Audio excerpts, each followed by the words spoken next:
biyya adda addaa iddoo adda addaa irra teessanii guyyaa har'aas dubbii waaqayyoo dhaggeeffachuudhaaf kan dhiyaattan galgala kana immoo raajii Naahoom irraa ergaa keenyaa galgala guyyaa 23ffaa soomaaf sagada keenyaa guyyaa har'aa itti fufna. Guyyaa borii guyyaa 24ffaadha. Kana booddee guyyaa 16tu nu hafa. Tuma jedhuu torban lamatti, tuma jedhuu torban tokkotti galee gara xumuraatti adeema jechuudha. Galgala kana kan nuyi ilaallu raajii Naahoomi. Raajiin Naahoom raajota kan biraarraa xiqqoo ishee adda. Kallattiidhaan kan inni itti dubbatu diinatti, rakkootti, gidiraatti, dhibeetti dubbata. Si'a baay'ee raajonni yookiin waaqatti dubbatu, yookiin namatti dubbatu, yookiin waa'ee haalaa dubbatu, yookiin immoo waa'ee isa gara fuulduraa dubbatu. Kanaan dura dibanni raajotaa si'a baay'ee waan sadii akka inni godhu ilaallee turre. Inni tokko haala keessa jiran irratti dubbachuudha. Haala ummatichi amma keessa jiru keessatti inni kuni prophetic application isa jennudha. Inni kan biraan immoo prophetic proclamation inni jennu dubbiima waaqayyoo irraa buddussanii fuudhanii haala amma jiru keessatti namoota hidhachiisuu, dammaqsuu, barsiisuudha. Inni sadaffaan immoo prophetic prediction. Inni immoo isa waa'ee gara fuula duraa foretelling isa jedhan isa waa'ee waan si'achi dhufuu dubbachuudha. Amma garuu iddoo kana Naahoomiin gaafa ilaallu xinnoo raajota kan biraarraa adda kan isa godhu kallattiidhaan diinatti dubbata. Diinatti tuma dubbatu ummata Israa'elitti, saba Israa'elitti, amantootaa fi warra kakuu dubbii waaqayyoo keessa jiranitti immoo ergaa jajjabeessuu itti hima. Kanaaf ergaan koo har'a galgalaa raajicha Naahoom irraa kan dhufe. Naahoom boqonnaa 3 duwwaa qaba. Ergaa gabaabaan galgala kanaa dhaama. Egaa jireenya Naahoom kana keessatti kan ilaallu Naahoom jechuun hiikaadhumti maqaansaa jajjabeessaa yookiin jabeessaa jechuudha. Si'a baay'ee kan na dinqu akkaataatti maqaan macaafa qulqulluu irra jiruu fi maqaan uummata Oromoo gidduutti moggaafamu si'a baay'ee wal fakkaata. Naahoom jechuun jabeessaadha. Nooh jechuunis jabeessaadha. Yohaannis jechuun ayyaanaadha. Akkuma kanaan dura beektan. Iyyaasuu jechuun fayyisaadha. Hosee jechuun fayyisaadha. Isaayyaas jechuunis fayyisaadha. Akkuma kanatti adeemaa jechuudha. Kanaaf Naahoom jechuun jabeessaadha. Raajii jabeessaatu gaarraa ergaa nuu dabarsa jechuudha. Raajii jabeessaa yookiin immoo Naahoom kun ergaa inni dabarsu kallattiinsaa maqaa isaatii wajjiniin kan adeemudha. Akeekni isaaf kaayyoon raajii kanaa saba waaqayyoo jajjabeessuudha.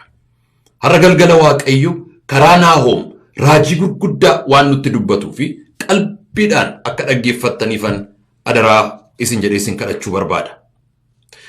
Macaafa raajii Naahoom kana yeroo fudhannu boqonnaa kana 3 keessatti waaqayyo gaarummaa isaatiin saba Israa'el warra rakkatan, warra hiraarfaman ilaala. Saba Israa'el kan rakkisu waan lamadha. Internal problem and external problem. Rakkoo keessaatii fi rakkoo alaati. Rakkoon keessaa maal keessaa maddaa dubbii waaqayyoo irratti jireenya fincilu qabu. Erga biyya Misir keessaa gabrummaa keessaa ba'anii as macaafa seera ba'uu boqonnaa 19 20-21 irratti bu'urri kakuu bu'uureffameera. Bu'urri kakuu sunis seeraa fi heera dubbii waaqayyooti. Seera kanaa walii wajjiniin jiraanna kan jedhu agriimentii yookiin immoo waliigaltee waaqaaf nama gidduu jirutu barreeffamee taa'eera. Sabni Israa'el waliigaltee sana cabsa si'a baay'ee.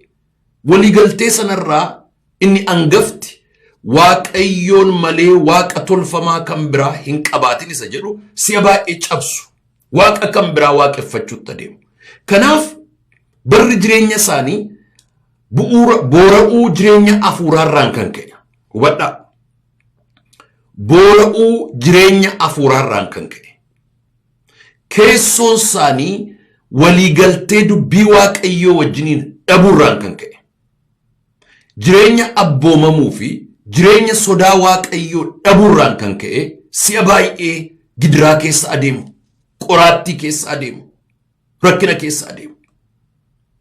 Kanaaf si'a baay'ee warra alaa balaaleffachuudhaan dura dubbiin waaqayyoo isaanuma ceephaa deebi'e.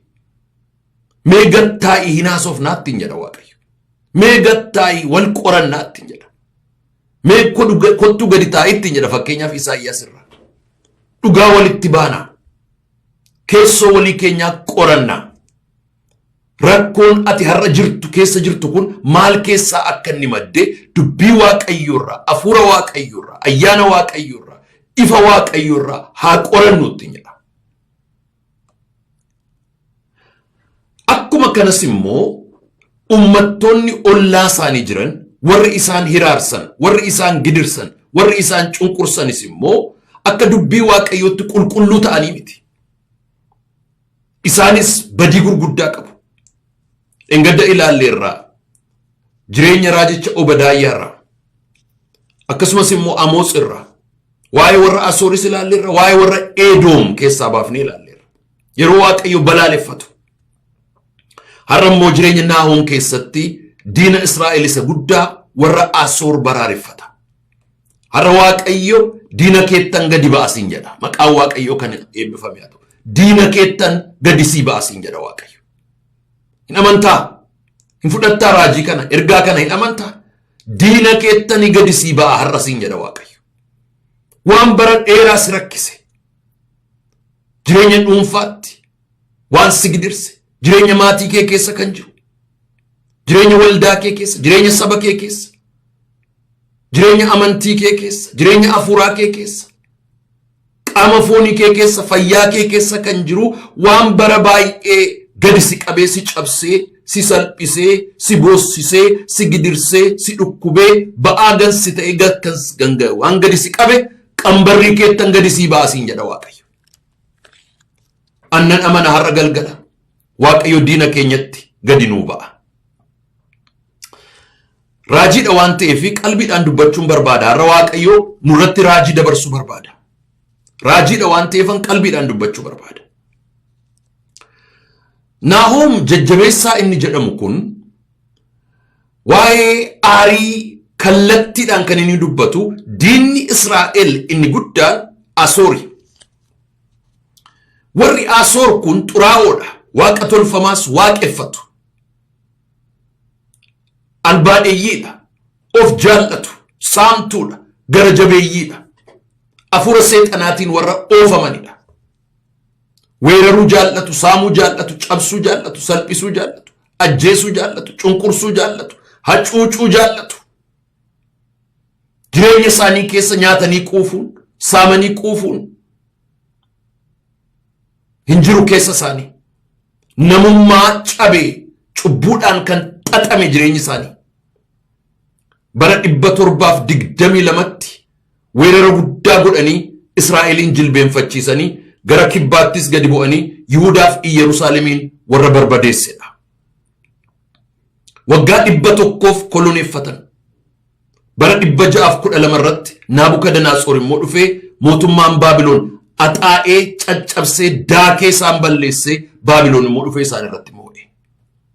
Baabiloon Nanawwee jarreen kun lamaan warra wal qabatan. Amma gaa Naahoom eenyutti raajii kana dubbataa jettanii yoo na gaafattan mul'anni waa'ee Nanawweetiif Naahoom Elqoshaashitti mul'ate macaafa kana keessatti caafamee jira. Waa'ee maalii? Waa'ee Nanawwee. Nanawween maal isheen? Magaalaa dhiigaati. Booddeen itti dhufa hiikaasa. Waa'ee Nanawwee jechuun magaalaa guddittii biyya Asoori. Kaleessa waa'ee Yoonaas irratti kaasnee dubbanneera. Magaalaa guddittii biyya Asoori. Nanawween lafa itti hacuuccaan mari'atamudha. Lafa itti jal'inni xaxamudha. Lafa itti shirrii fi jal'inni mari'atamudha. Warri gara jabeeyyiin, warri cunqursaa jaallatan, warri nama salphisan, warri nama gadoochan, warri nama tuman, warri nama madeessan, warri nama dhiiksan, warri nama ajjeesan magaalaa isaan keessa jiraanat magaalaa dhiigaa ittiin jedha dubbii Waaqayyoo Naahoom boqonnaa 3:1. Naahoomitti gaa isaanitti gaa har'a Waaqayyo kan inni gadi ba'u. An har'a akkasin gaarii gootanii fudhattaniif amantanan barbaada. Waaqayyo diina keettan gadi sii ba'a. Luusiferitti, Diiyaabiloositti, Gaaneenitti, Seexanattan gadi sii ba'a. cubbuutti foonitti albaadhummaatti cunqursaatti gabrummaatti hiyyummaatti gadi si ba'a. Waan si boossise waan gadi si qabe waan si cabse waan si hidhe waan si xaxetti gadi si ba'a.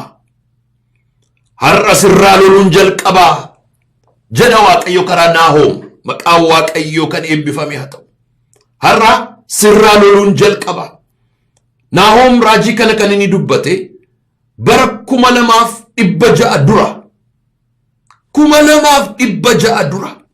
Har'a iyyuu garuu raajiin sun anaaf siif August 23 bara 2020 anaaf siif kallattiidhaan ergaa Waaqayyo kan atattamaa har'a nuu erge fakkaata. Ergaa kooti kun, ergaa keeti kun waan gaara ta'e, waan tulluu ta'e si fuuldura dhaabate, waan xaxamaa ta'e si fuuldura dhaabate gadanitti si baay'eedha Waaqayyo.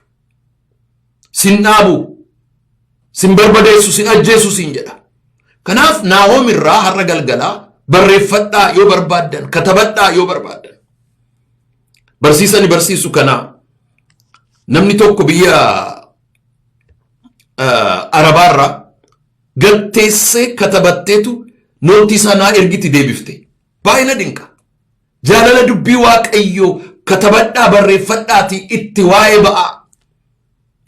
Galaa akka inni nuuf ta'uuf Waaqayyo na kakaase. Hojjedhu kan inni naan jedhee gidduu kana guyyaa 16 duwwaatu naafee guyyaa 40 kana innan barsiise hundumtu YouTube irra jira, Facebook irra jira, gattaa keessa deebi'aati qoradhaa. Ijoollee 12 Yihudaa barsiisaa jira. Raajota Israa'el 16 barsiisaa kunoo jira afaan keenyaan miidhagee qophaa'ee nuu taa'ee jira. Barreeffadhaa. Akkasumas immoo guyyaa heertuu booddee ergamoota Iyesuus Kiristoos 12 immoo ilaalla. Tokko tokkoon Maatiyos faa, Phexros faa, Indiriyaas faa, Filiphos faa akka kanaan guyyaa 40 fixna. Bu'uura raajotaatiif ergamoota irratti bu'uureeffamtaniittu achirrattan isin ijaara jedha Waaqayyo. Kanaaf bu'uura kana nuu buusagaa. Waaqayyo karaa Naahoom raajii gurguddaa nuuf qaba har'a. Tokkoffaa raajii tokkoffaa. Boqonnaa 1:3 irratti. Waaqayyo aangoo guddaa qaba. Dheekkamuuf hin ariifatu. Isa yakke immoo adabuun dhiisu. Inni jedha qilleensa bubbisu keessa. Qilleensa bubbisuu fi bubbee hama qabeessa keessa humna qabeessa keessa hin adeema. Duumessoonnis awwaara miilla isaati jedha. Akkasiin jedha Waaqayyo. Bubbeedhaaf obomboleetti bara kana jiru keessa ani karaa qaba siin jedha. Ani bara kana attamittan darba. Bubbee kana attamitti darbina. Qilleensa humna qabeessa kana attamitti darbina. Awwaarroo ka'ee galaannoo raafamee bidiruun keenya raafamtee amantiin keenya jeeqamee kallattii kaayyoof abjuuf abdiin keenya mul'anni keenya caccabee miirri keenya daakamee boquun keenya gadi jabee jedhee qabeenyi keenya sokkee attamitti ceenaa. Akkas jedha Waaqayyo. Bubbee keessa karaan qaba. Qilleensa jabaa keessas ani karaan qaba. Ani karaan qaba jedha Waaqayyo. Duumessis immoo awwaara miilla kooti jedha. Waaqayyo ani duumessarran jira yoo jedhe si gargaaruu dhufaa jira jechuudha. Yaa Yeshruun, yaa Israa'el inni si gargaaruudhaaf duumessarra adeemu tarkaanfatu amanamaadha jedha dubbiin Waaqayyo. Duumessarra adeemaan jira jennaan si gargaaruudhaaf dhufaa jira jechuudha Waaqayyo. Amani gaa saba Waaqayyo akkasiin jedha ergaan raajiin galgala kana jiru tokkoffaan isa kana. Qilleensa keessa, bubbee keessa ani karaan qaba jedha Waaqayyo. Karaa kanarra deemaan dhufa. Karaa kanarra kanan deemaa dhufu immoo si gargaaruudhaafi. Harka si qabuudhaafi. Raajiidha kun galgala kana. Eessa teessee akkati boo'aa jirtu ani hin beeku. Balbala cufattee hojii dhabdee, galii dhabdee, maddi galii kee gogee, jireenyi kee raafamee, mul'anni kee karaatti hafee, ijoolleen kee coolliganii, abjuun kee bitintiree, keessi kee dhiigee, miirri kee madaa'ee kan jirtu. Akkasiin jedha Waaqayyo. Ani bubbee keessa karaan qaba. Ani qilleensa hamaa keessa karaan qaba deemaan jira. Duumessi awwaara miilla kooti irra deemaan jira. Hojjetaan jira. Duumessa gararraa dirree afuuraa irratti seexana barbadeessaan jira. Diina kee rukutaan jira siin jedha Waaqayyo amani fudhadhu. Naahomtu akkasitti saba Waaqayyo jajjabeessa. Raajii Naahom lammaffaa. Raajii gurguddaa torban isinii kenna har'a. Raajii gurguddaa torba. Inni lammaffaan immoo boqonnaa tokko lakkoofsa torba irratti jedha. Raajii kana baay'een jaalladha. Akkas jedha. Waaqayyo gaariidha. Yeroo rakkinaattis yeroo gidiraattis iddoo baqaati. Warra isa amanatan beekaadha. Raajiin inni lammaffaa ani jedha. Gaariidha jedha. Maali yaa Waaqayyo akkamittiin gaarii taata? Wanti nuyi ilaallu gaarii miti. Jireenyi keenya gaarii miti. Haalli keenya gaarii miti. Jireenyi koo gaarii miti. Warra jettaniif akkasiin jedha waa'u ani gaariidha. Waan tokko duwwaan sirraa barbaada. Natti baqadhu. Na keessa dhokadhu. Na kadhadhu. Na barbaaddadhu. Natti araarami. Qalbii diddiirradhu. Karaatti deebi'i. Yesus Kiristoosin amani. Ilma koo Yesusiif jilbeenfadhu. Waldaa kiristiyaanaatti gali. Ayyaana Waaqayyoo jalatti gali. Dubbii Waaqayyoo keessatti gali. Waaqayyoo gaariidha. Jireenya dhuunfaa mana keenyaa yoo fudhadhee ilaale manuma keenya jireenyi keenya bara baay'ee waan gaarii hin argine gidiraa baay'ee keessa darbine. Sana hundumaa keessatti garuu Waaqayyo nuuf gaarii ture. Haati koo luqqisii dubbii macaafa qulqulluu keessaa kan isheen xarapheezaa saalonii keenya keessaa bara baraan hin dhabamne xiksii kana ture. Naahom boqonnaa tokko lakkoofsa torba. Waaqayyoo gaariidha. Yeroo gidiraattis iddoo baqaati. Warra isatti amanatan beekaadha. Bara abbaan koo mana hidhaa keessatti dhiigu, tumamu, caccabu, madaa'u, gidiraa argu harka mootota warra bineeyyii ta'anitti yeroo inni gidiraa argu abbaan koo mana hidhaa keessatti. Haati koo saalonii mana keenyaa keessatti kana keesseetu ittiin nu guddifte. Nu garuu yeroo hundumaa saalonii keessatti kutaa kana ilaalla turre. Waaqayyo gaariidha. Fira koo Waaqayyo gaariidha. Haalli jiru rakkisaa yoo fakkaatellee haala mana keetii ani hin beeku. Koronaan kun waan inni fidee dhufe jireenya keetti. Fayyaan kee attamitti jeeqamee dhukkuba akkamii keessa akkati jirtu ani hin beeku. Maaltu morma kee qabee si yaaddessee boquu kee gaccabsee si yaaddessaa akka inni jiru ani hin beeku. Garuu akkas jedha Waaqayyo ani gaariidha siif jedha. Ani gaariidha siif. I am good jedha. God is good. Ani siif gaariidha. Gaarummaa koon sitti agarsiisedha. Gaarummaan Waaqayyoo araaraan mul'ata. Gaarummaan Waaqayyoo jaalalaan mul'ata. Gaarummaan Waaqayyoo eebbaan mul'ata. Gaarummaan Waaqayyoo aara galfiidhaan dhukkubarraa fayyuudhaan jireenya ofii keessaa hiyyuma keessaa ba'uudhaan bilisummaadhaan mul'ata. Qajeelummaadhaan mul'ata. Gooftaan Yesus Kiristoos kana nuu gochuudhaaf dhufe. Ani gaariidha jedha. Naahom saba Israa'elitti Asoor sirratti hamaadha. Baabiloon sirratti hamaadha. Waaqayyo garuu gaariidha. Warra isatti baqataniif inni isaan beeka jedha. Baqatteettaa isatti. Guyyaa 40 kana si malee gargaarsi hin jiru. Si malee karaan hin jiru. Si malee eebbi hin jiru. Si malee dhugaan hin jiru. Si malee deeggarsi hin jiru. Si malee aara galfiin hin jiru jenneetu fuula Waaqayyoo duratti kufnee qalbii diddiirrachaa Waaqayyoon yeroo barbaaddachaa jirru kana keessatti saba Waaqayyoo akkas nuun jedha Waaqayyo. Ani gaariidha. Raajichi kana jedha gaarummaa Waaqayyoo arguutti dhiyaatteetta. Waaqayyoon amanadhu, isatti baqadhu. Gaarummaa koo argita. Gaarummaa Waaqayyoo isa budduffameen dhumne. Isa waraabameen dhumne. Isa lakkaa'ameen dhumne.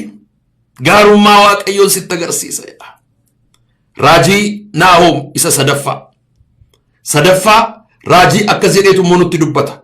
achuma boqonnaa tokko lakkoofsa 13 irratti egaa siin jedha dhaga'i maqaa waaqayyo abbaatiin asitti hima egaa ani waanjoo isaanii gurmuu keerraa nan cabsa hudhaasaas sirraa nan cira'edha waanjoon bara kana gurmuu morma keerraa waaqayyo hin cabsa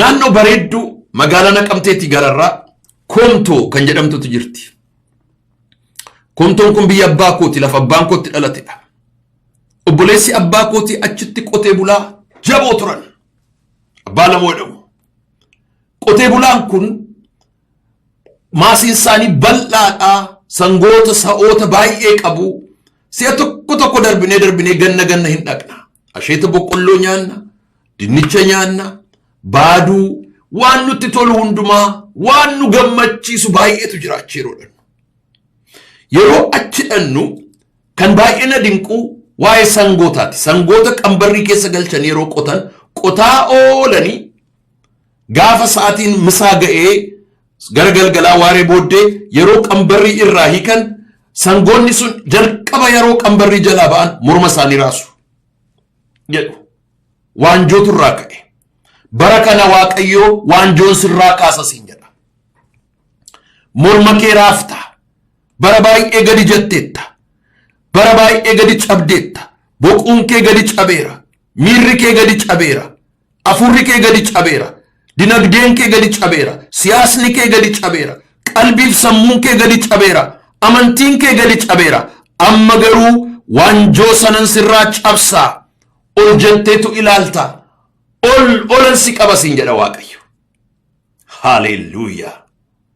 haleluuyaa maqaan waaqayyo kan eebbifame haa ta'u waanjoo keen sirraa cabsa hidhaa isa miilla keetti hidhamee jiru sirraan kutaa ol jettee mul'ata qabaatta miilli kee immoo hiikamee fiiguu tarkaanfachuu dandeessa siin jedha waaqayyo kanan sii godhaa siin jedha waaqayyo kun raajii har'a warri na dhaggeeffattan kun akka xalayaa dhuunfaatti waaqayyo isinii ergutti fudhadhaa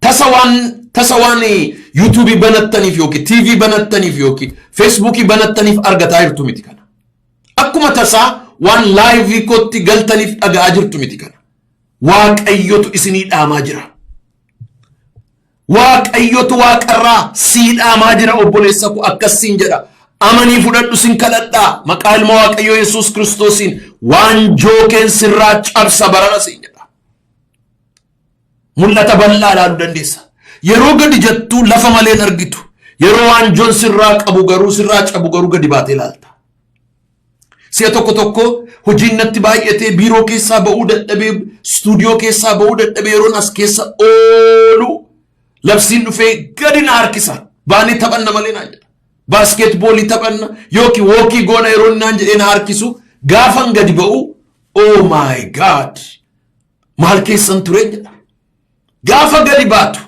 boquun kee gaafa ol jedhu waan haaraa argita waan bal'aa ardii kana samii kanaaf lafa kana argita galaana kana argita maqaa gooftaa Yesuus Kiristoosiin bara kana waanjoon kee cabeeraa amani bara kana hidhaan kee hiikameeraa amani yeroo kana keessatti waaqayyo waanjoo keen cabsa hidhaa keen hiika siin jedha ana miti firoota kun hoomtu jedha dubbii waaqayyootu jedha waaqarraa sii dhufe ergaan kun ergaasaa isa arfaffaa amma immoo boqonnaa lamattan darba boqonnaa lama lakkoofsa tokkoo kaasee akkas jedha yaa Nanawwee inni rukute si cabsuu fi sittin dhufa masaraa kee eeggadhu dhaabbii karraas eegsisi mudhii kee jabeeffadhu humna waraana kees cimsii qopheeffadhu warri saamtuun sanyii Yaaqoob saamanii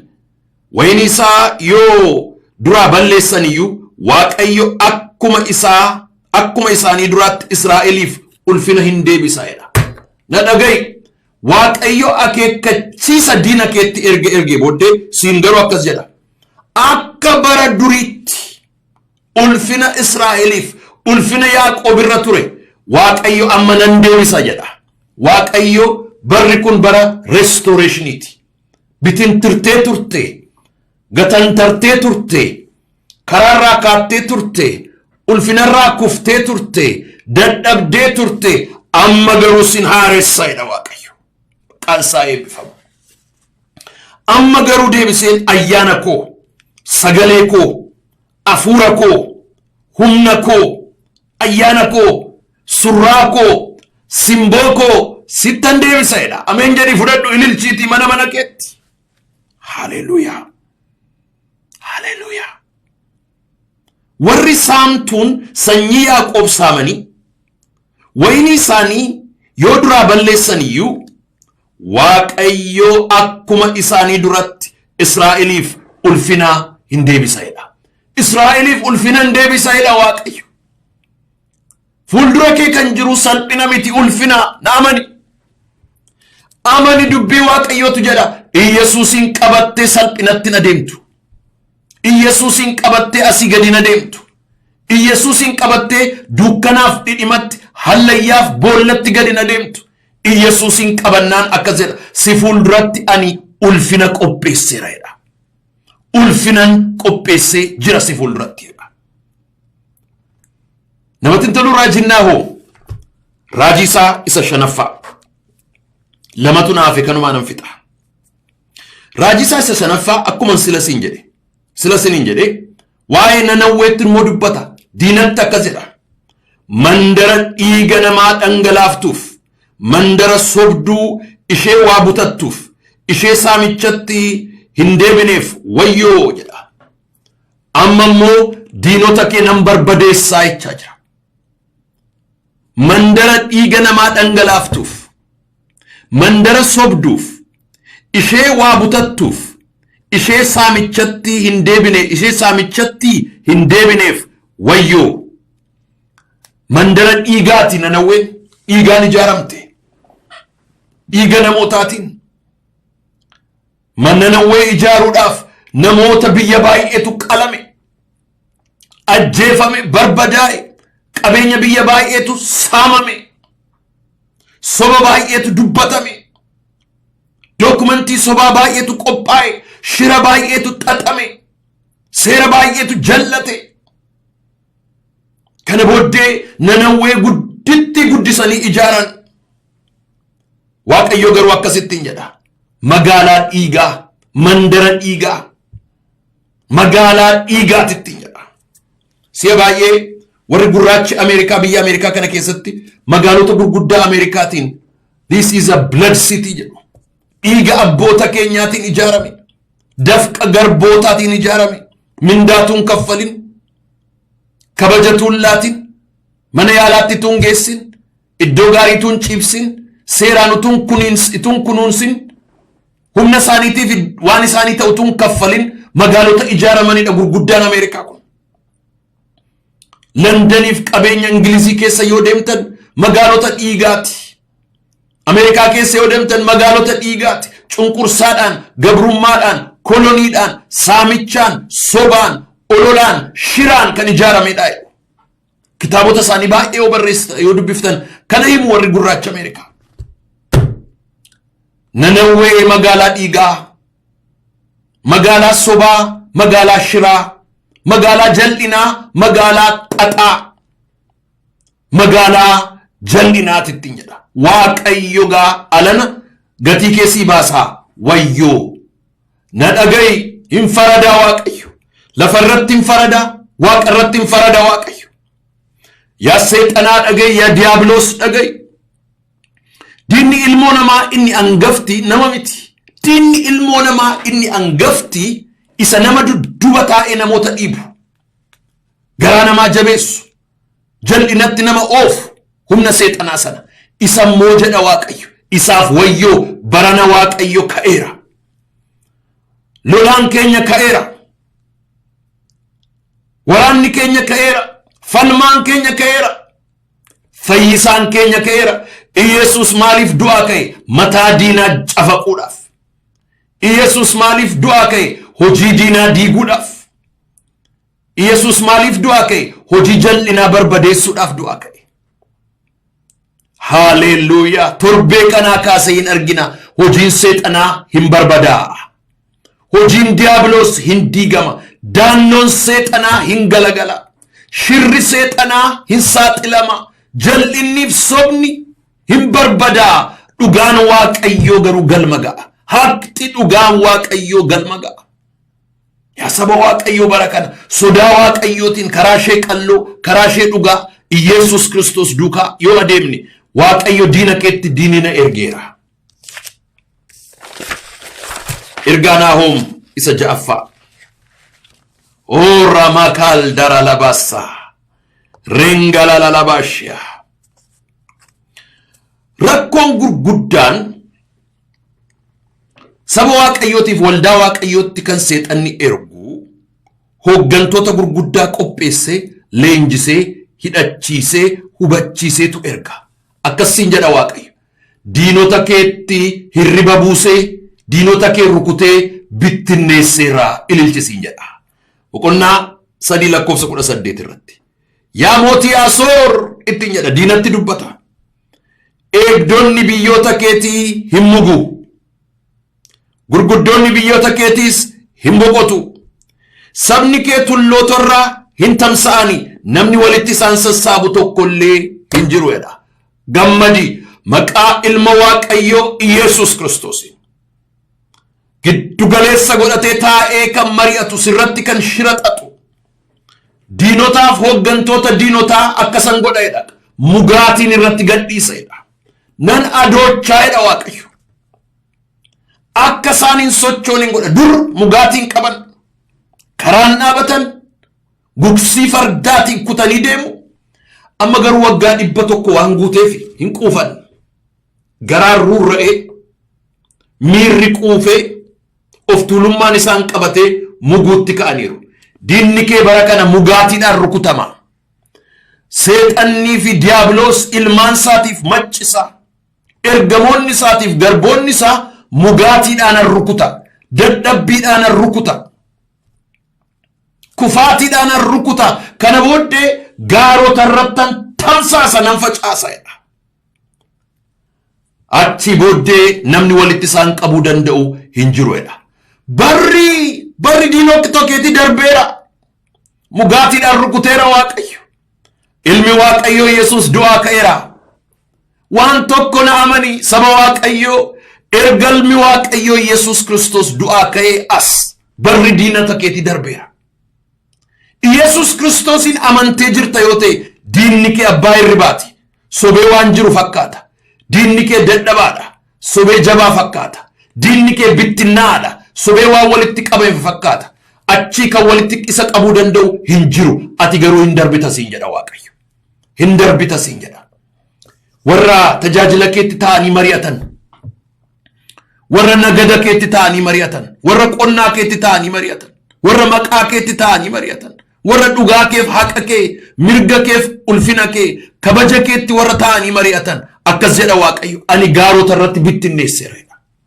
Gaarota irratti bittinneesse humna isaanii busheesseera. Iyeesus Kiristoosiin hin amanta yoo ta'e wangeelli dhaabachuu hin danda'u. Warri waaqayyotti amanatan dhaabbachuu hin danda'an, dhaabamuu hin danda'an. Darbanitu adeemu, hinuma adeemu, hinuma adeemu, hinuma adeemu, hinuma adeemu, hinuma adeemu. Waaqayyotu nu geggeessa. Maqaan isaa kan eebbifame haa ta'u. Raajii Naahom keessaa raajii isa guddaa 7ffaa. Yeroo kun ta'u, haaleluyyaa. Yeroo kun ta'u, yeroo diinni kee bittinnaa'ee jiru maaltu ta'a? Namni oduu kana dhaga'u hundinuu kufaatii keetiif gammadeedha. Kufaatii diina keetiif gammadee harka walitti hirrukutan. Bara waaqayyo harka walitti si rukuchiisu fagoo miti. Namoonni hundumtuu in ililchu. Biyyi hundumtuu hin gammadu. Harka walitti hirrukutu. Baay'inni gara jabina keetii kan ittiin dhaga'amin jiraaree jedha waaqayyo. Hin ga'aadha. Baay'inni gara jabina diinaa hin ga'aadheera waaqayyo. Hin ga'aadheera waaqayyo. Barri gidiraa hin ga'a. Barri boo'ichaa hin ga'a. Barri du'aa hin ga'a. Barri dhiigaa hin ga'a. Barri hiyyumaa hin ga'a. Barri jibbaa hin ga'a. Barri salphinaa hin ga'a. Barri diigamuu hin ga'a. barri kufaatii hingaa, barri beelaa hingaa jedheera Waaqayyo. Hingaa jedheera. Gara jabinni isaa kan ittiin dhaga'amne jiraayi. Kan hin miidhamne jira. Kan hin madaafne jira. Kan hin boonye jira. Kan hin aarre jira. Kan hin gaabbine jira. Kan hin dhukkubsanne jira. Hin jiru jedha Waaqayyo. Kanaaf jedha an bittinneesseera. Magaalaa dhiigaa sana rukuteera. Hooggantoota isaanii mugaatiidhaan, eegdota isaanii boqonnaaf dadhabbiidhaan rukutee hunduma isaanii gaara irratti bittinneesseera jedha. Kufaatii isaanii kan dhaga'u hundinuu bara kana harka walitti rukuta jedha. Bara ililleeti jedha. Maqaan Waaqayyoo kan eebbifame haa ta'u. Ergaan kun har'aa kan keessani. Naahoom raajii sirratti raaja har'a galgala. Maqaa Gooftaa Yesuus Kiristoosiin raajii Naahoom kana fudhadhaa. Akkas jedha.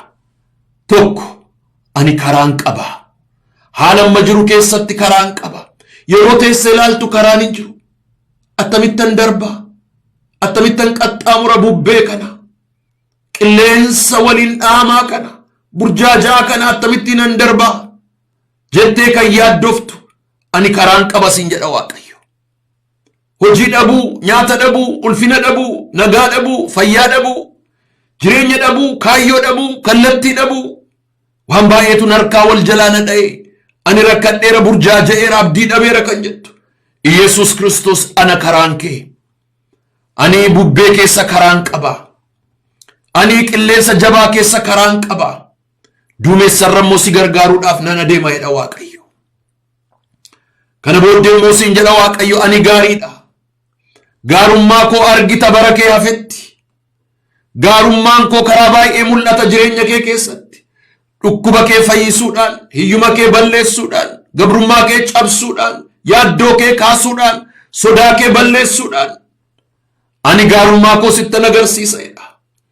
Lafa fira hin qabnetti fira sii ta'uudhaan, lafa humna hin qabnetti humna sii ta'uudhaan, lafa jabina hin qabnetti jabina sii ta'uudhaan. Ani sin gargaara. Gaarummaa koon sitti agarsiisaa natti baqadhu. Koottu natti baqadhu siin jedha Yesuus. Gaaddisa kootti baqadhu. Aduun si gubeera, yaaddoon si gubeera, gara kootti boqodhu siin jedha Yesuus.